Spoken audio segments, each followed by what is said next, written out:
Our Shaquille Neal spent 8 years as Kobe's teammate in L.A. with count them three championships to show for their partnership. And Shaq is with us now here on Game Time. Shaq, you've talked a lot over the years about your various running mates, Penny Hardaway, obviously, Dwayne Wade, and Kobe Bryant. What made him special?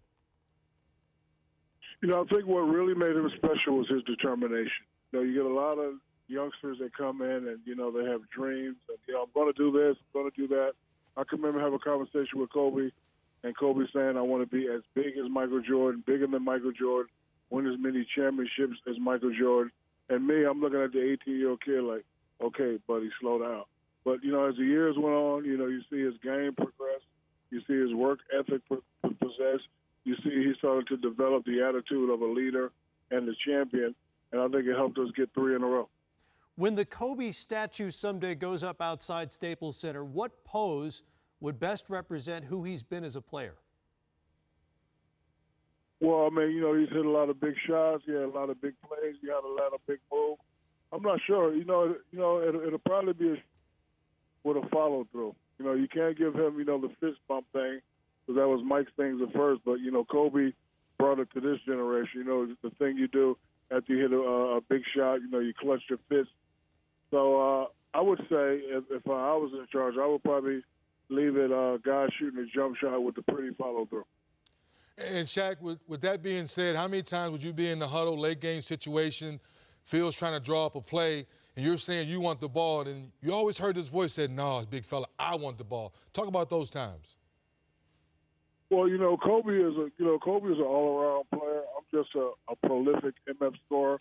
I knew towards the end of the game, the ball was going to go in Kobe's hands. And then, first time, Kobe said it as a youngster. He said, I want the ball. We were in Utah in the playoffs.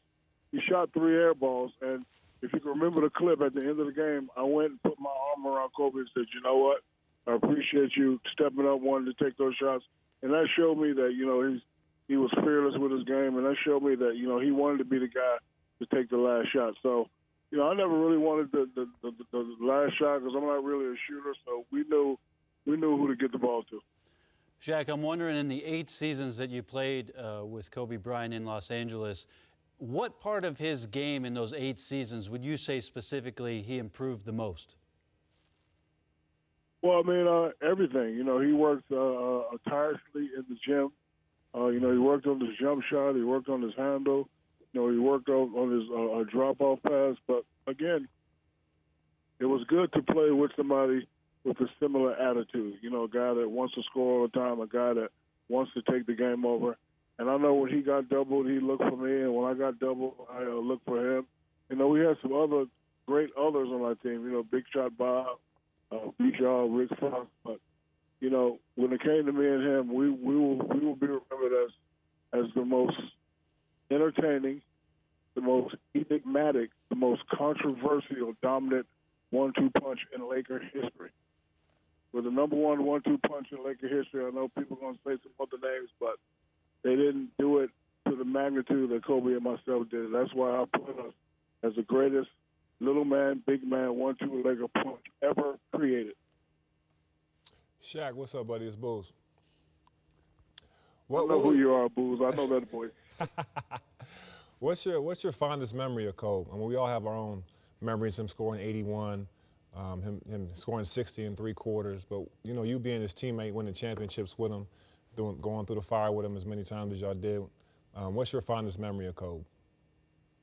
My fondest memory, I got a lot of memories, but I always knew he was that guy. But he really solidified that guy position. I think it was in the finals versus Indiana. I was killing Rick Smith and killing, Reggie Miller and all that. This was the game I fouled out. This is the game we really needed. And, came back to the bench. I was upset because I felt I let my guys down. And Kobe looked at me and said, big fella, don't worry, I got it. And he went out and I think he scored like 6 to 8 straight points and won it. And it was just like awesome to watch. Actually, me and 3 got to play against Mike, during those years when Mike was a man. And I actually had a Mike moment at the time. I was like, this guy is unbelievable. He just looked at me, no panic in his voice. He said, big fella, I'll take care of it. And he actually went out and took care of it. So that right there is probably my favorite Kobe memory. Glad to have you stop by, Shaq. As always, glad the two of you buried the hatchet as well. As we say goodbye to Kobe Bryant at the end of this season. Thanks for stopping by as always. Well, I didn't stop by. I'm actually calling on the phone. I don't believe you guys interrupted me at my NASA training. I'm preparing to go to the moon at the end of this year. It's more of a figure of speech, Shaq. Aeronautical science class. Well, back to your studies then. All right. Thank you, brother.